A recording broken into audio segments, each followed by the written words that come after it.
Pod cost سے متعلق صرف 30 سیکنڈ کی ایک بات بتا دوں. اس میں ایک سوال مجھے نظر نہیں آیا, میں نے پوری سنی ہے, شاید میری نظر سے نہ گزرا ہو.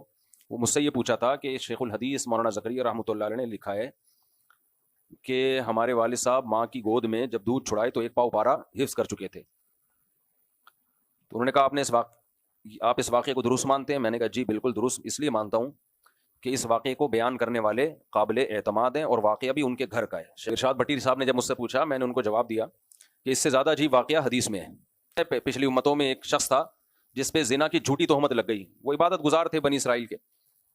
ایک عورت کے ولد الزنا بچہ پیدا ہوا, اس نے بلی ڈال دی بزرگ کے اوپر. اللہ تعالیٰ نے اس بچے کو زبان دی, ماں کی گود میں چند دن کا بچہ. وہ لوگ جب جمع ہوئے تو اس بچے نے کہا کہ جو میرا باپ ہے یعنی ناجائز باپ وہ فلاں چرواہا ہے, وہ یہ نہیں ہے.